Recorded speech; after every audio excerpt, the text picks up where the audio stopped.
and news updates online at 560theanswer.com. Now, from the Signature Bank Studios, only the biggest stories, only the biggest guests, and only the biggest opinions. This is AM 560, The Answer.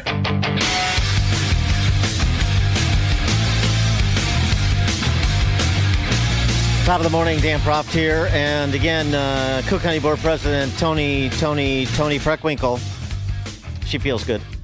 Had a big press conference yesterday with a bunch of her sycophants to repudiate Operation Midway Blitz,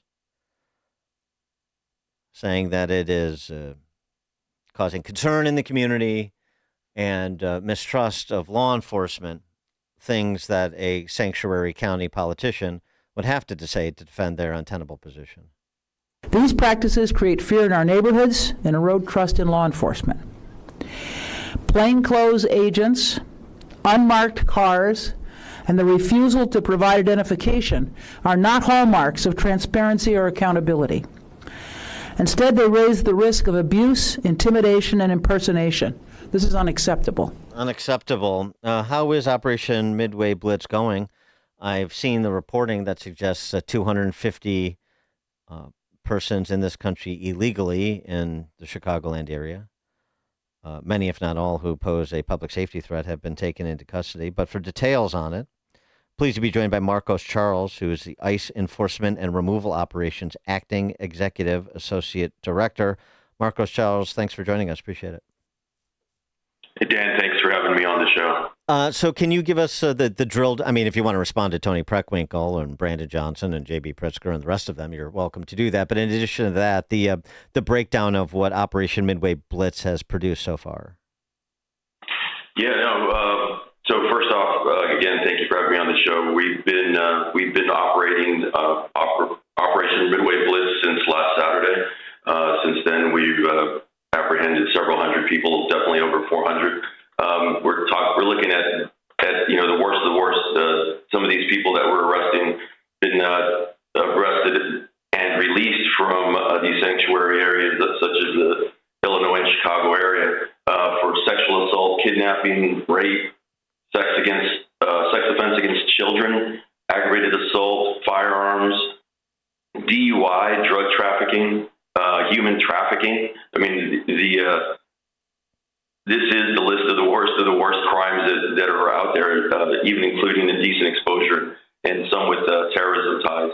So these are the people we're looking for. As far as being out there on the street with unmarked vehicles and not in uniform, not showing any identification, every one of our officers out there is identified with their agency. We have some of our DOJ partners out there with us, but every ICE officer is out there marked, and we have marked ICE units out there, and we are also being supported by CBP and Border Patrol, who are out there in marked units they're also with their Border Patrol and CBP placards on. So everybody that's out on the streets is very well identified. It's so funny, the complaint about them being unidentified, because then they have these whistle operations that they set up that anytime somebody in a particular neighborhood, like Little Village or something, I saw one example, anytime somebody sees what they believe to be an ICE officer, they blow a whistle, and then other people blow a whistle, and so everybody can scatter, which is, a telling response to federal law enforcement on the one hand, but also just on the matter of identification. If the average man on the street can identify an ICE agent readily enough to blow the whistle on him, as it were, then it's they're hardly operating like some sort of special ops unit. Yeah, very much so. We do have our special response teams out in the area to help us out in case we get into a pickle. However, we're out. Those guys are also making criminal arrests. We have criminal warrants that we've taken, that we made some arrests with also. But we're out there. The rhetoric that's coming from social media and from some of these politicians is not only dangerous to the community, but it's dangerous to our officers. When they encourage people to run from us or try to evade capture, it just turns out badly for everybody involved. The fact that these sanctuary laws that have been instituted in Illinois where local law enforcement agencies aren't allowed to cooperate with ICE is just ludicrous. I mean, the best way to, and the most safest way to get this done is for these police departments and sheriff's departments to hand over these criminals straight to ICE, so we can then get them from handcuff to handcuff in a safe setting within a jail or a sally port, so they get into our custody and we can remove them. Of the 400 round number, the 400 people you said have been taken into custody since Operation Midway Blitz started, how many, if any, were taken into custody simply for being in the country illegally and nothing else? No public safety threat, no other criminal warrant, no other terrorism-related threat or anything like that? How many? Dan, you broke up a little bit there, but I think you're asking me how many don't have any kind of criminality. Was that the question? How many have been taken into custody whose only crime is being in this country illegally? They don't have any other related public safety threat profile. Yeah, I don't have the exact stats on that, but I can tell you right now off the top of my head that the majority of these people do have criminality of either an arrest or arrest and conviction, or an arrest for a crime. And the incident that happened in Franklin Park, where that a Mexican national in this country illegally, but had been in this country illegally for a long time, as if that's some sort of like, you get immunity if you've been in this country legally for a certain amount of time. I don't know what, but that seems to be the way that's reported. But that incident that happened, where the report was that ICE tried to detain him. He then tried to flee, used his car essentially as a weapon, and injured another ICE officer who responded to in self-defense and ultimately killed him. There was a call for body cam video, for the body cam video to be released, and the reporting was that there were no body cams on during that incident. So can you just give us whatever details you can on that incident, and also what the protocol is for body cams with ICE agents as they're conducting operations? Yeah, so I can't go into details about the entire incident because, of course, it's still an ongoing investigation with the FBI. However, I can tell you that the officers that were involved weren't wearing body cameras. Currently, ICE is still rolling out their the body camera policy. So it's mainly a pilot program right now, and not all of our officers wear body cams. However, the fact still remains that this individual decided to listen to that dangerous rhetoric and try to escape using his vehicle as a weapon and seriously injuring our officers. And the officer involved did use his training and properly his training that he received throughout, and properly used the force necessary to make sure that individual not only ceased to hurt the officer, but kept him from hurting anybody else out on the streets as he sped away. Can you just walk us through enforcement and removal operations, how it works? So these guys start, they get up and they gather at whatever, say 6 a.m. in the morning on a day like today. And then what are they doing as part of Operation Midway Blitz? How does their day unfold as they conduct their enforcement operations? What does it look like?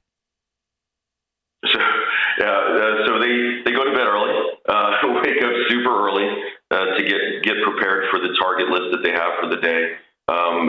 We have using intelligence and any recon that we can get done prior to. We make sure that we have enough information on the individual. The officers then will go out to the areas that we believe this individual may be in, house, apartment, whatever information we have. If we have vehicle information, we use that also, locate that individual, and then depending on the situation, either go to the door or wait for the individual to leave his or her location, and then effect the arrest. That individual then will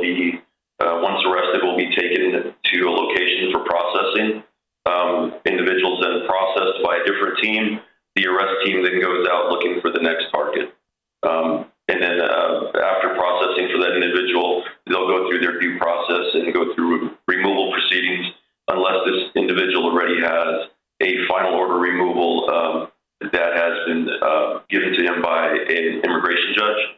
And then we will put that individual on the next possible flight to whatever country that person's from.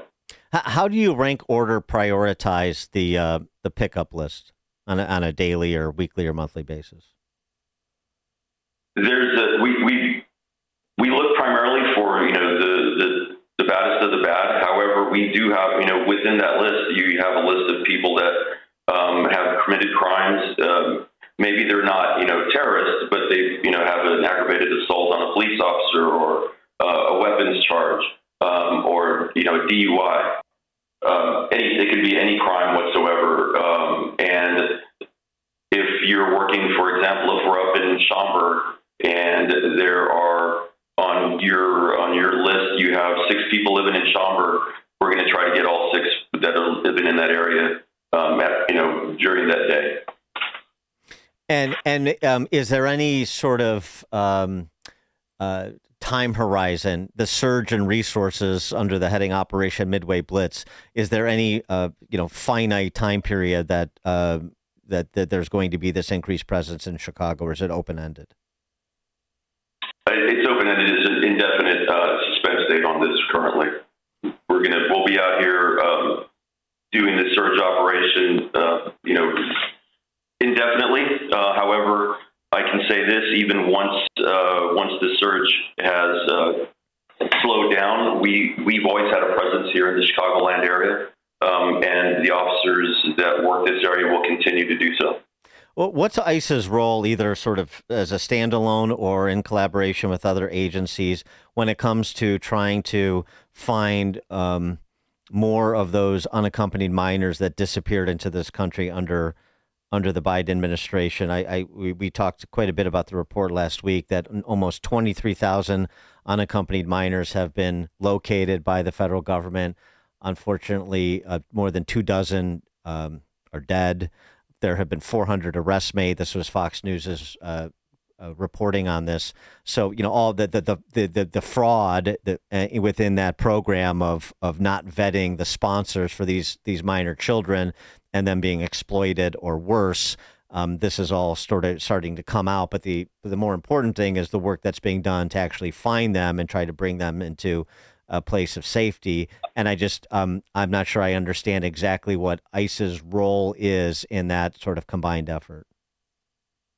So thanks for asking the question, Dan. So ICE has a huge part in that. We're working with the HHS hand in hand and our other federal partners and local law enforcement to identify those, to look, find those children and make sure that they are with either an appropriate sponsor, get them to where they need to be, and also investigating the sponsors, because as prior administration was pretty much just handing anybody out of sponsorship to hold on to these children, and unfortunately some of the people that they release them to are bad people and have exploited the kids or abused those kids, and we just want to make sure that they are returned to their parents and make sure they're in a safe location, whether those parents are somewhere in the United States and we can get them all together, or return them to the country with their parents where they came from. So that basically you're doing the vetting after the fact that should have been done on the front end, working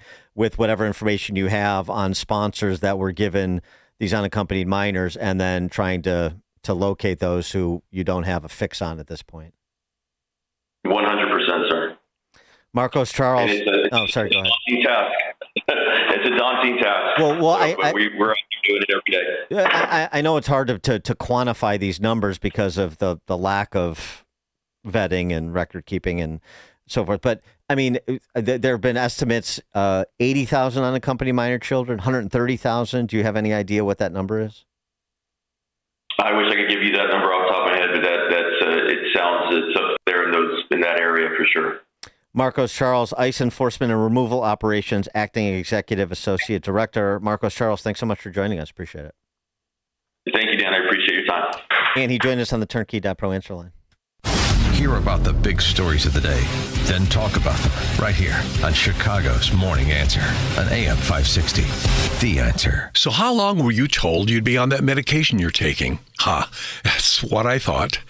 Question, do you believe it's possible for you to be set free of the medication you're currently on? Or will you be stuck taking it forever, not to mention all of the side effects? Imagine what it would feel like to be drug-free. You know, the United States makes up less than 5% of the world's population, yet we use over 85% of the world's supply of medication.